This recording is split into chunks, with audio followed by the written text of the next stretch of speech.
टेंबेवाडीतील आदिवासी बांधवांच्या घरकुलांचा प्रश्न मार्गी लावणार विवेक पंडित यांचे आश्वासन। होणार ग्रामपंचायत हद्दीतील टेंबेवाडी येथील आदिवासी बांधवांची घरे अत्यंत धोकादायक परिस्थितीत असून दरड कोसळण्याच्या भीतीमुळे दरवर्षी पावसाळ्यात त्यांचे स्थलांतर करावे लागते। या गंभीर प्रश्नाची दखल घेत आदिवासी विकास आढावा समितीचे अध्यक्ष तथा मंत्री दर्जा प्राप्त पदाधिकारी विवेक पंडित यांनी सोमवारी टेंबेवाडी येथे भेट देऊन परिस्थितीची पाहणी केली। यावेळी त्यांच्यासोबत जिल्हा परिषद सदस्य रेश्मा पाटील तसेच होणार ग्रामपंचायतीचे सरपंच प्रकाश पाटील उपस्थित होते। त्यांनी आदिवासी वस्तीची प्रत्यक्ष पाहणी करून स्थानिक नागरिकांच्या समस्या जाणून घेतल्या। होणार ग्रामपंचायतीमार्फत केंद्र शासनाच्या घरकुल योजनेअंतर्गत लाभार्थ्यांची घरे मंजूर करण्यात आली, मात्र संबंधित जागा वन क्षेत्रात असल्याने वन विभागाची परवानगी अद्याप प्राप्त न झाल्यामुळे घरकुलांचे बांधकाम रखडले आहे। परिणामी अनेक आदिवासी कुटुंबांना जीव धोक्यात घालून मोडकळीस आलेल्या घरांमध्ये राहावे लागत आहे। पाहणीनंतर आयोजित छोटेखानी सभेत मार्गदर्शन करताना विवेक पंडित यांनी माझ्या आदिवासी बांधवांवर अन्याय होऊ देणार नाही, टेंबेवाडीतील घरकुलांचा प्रश्न लवकरात लवकर मार्गी लावण्यासाठी आवश्यक ती कार्यवाही करण्यात येईल असे आश्वासन दिले। यावेळी सरपंच प्रकाश पाटील यांनी सांगितले की ग्रामपंचायतीने घरकुल योजना मंजूर करून सर्व आवश्यक प्रक्रिया पूर्ण केली आहे, मात्र वन विभागाची परवानगी न मिळाल्याने काम सुरू करता आले नाही। परवानगी मिळताच कमी कालावधीत घरकुलांचे बांधकाम पूर्ण करून आदिवासी बांधवांना त्यांच्या हक्काची सुरक्षित घरे उपलब्ध करून देण्यात येतील। टेंबेवाडीतील आदिवासी नागरिकांच्या सुरक्षिततेचा प्रश्न ऐरणीवर आला असून वन विभागाने तातडीने परवानगी देऊन रखडलेल्या घरकुल योजनेला गती द्यावी अशी मागणी ग्रामस्थांकडून करण्यात येत आहे। आज या होणार ग्रामपंचायतीच्या टेंबेवाडीमध्ये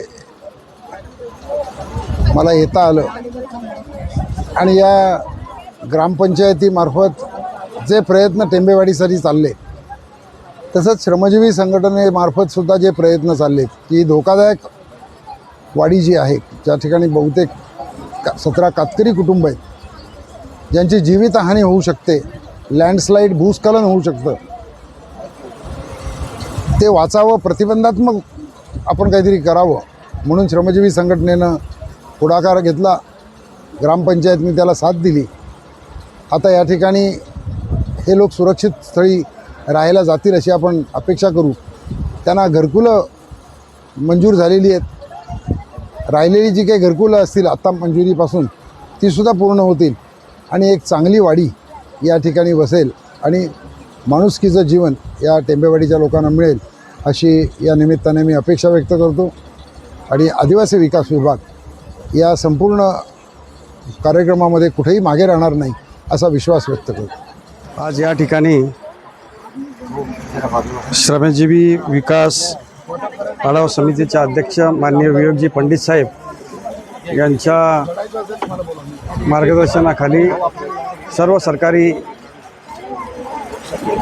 विभागांना सूचना देण्यात येऊन या ठिकाणी घरकुल ह्या टेंबेवाडी होणार ग्रामपंचायत हद्दीतील टेंबेवाडी वाडीतील आदिवासी लोकांचा जो प्रश्न प्रलंबित होता या प्रलंबितसाठी विवेक पंडित साहेबांच्या मार्फत सर्व सर्वांना सूचना देण्यात आल्या की अनेक वर्ष असा प्रलंबित प्रश्न आहे की फॉरेस्टची जागा असल्यामुळे त्यांना तो जागा उपलब्ध होत नव्हती आणि ती मिळावी यासाठी आज या ठिकाणी सर्व लोक जमा झालेली आहेत। ग्रामपंचायतीच्या वतीने अनेक प्रस्ताव या ठिकाणी 3-2चा प्रस्ताव असेल किंवा यांना गावठाण मिळावा या प्रस्ताव आपण पाठवलेले आहेत आणि शेवटच्या क्षणी म्हणजे मंजूर होत नाहीत, त्यामुळं शेवटी आदिवासी बांधवांनी भाऊंना साथ घातली आणि भाऊंनी त्यासाठी आपल्याला वेळ दिला आणि त्यांनी आपल्याला सांगितलं की नक्कीच आपल्याला या ठिकाणी आपण गावठाण उपलब्ध करून देऊ आणि ह्या लोकांचं जीवन आपलं सुखमय कसं करता येईल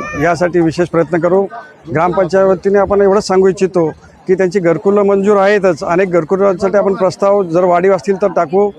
ग्रामपंचायत 15% निधी खर्च करून या ठिकाणी ग्रामपंचायतीच्या वतीने या वाढीसाठी आपण सहकार्य करू।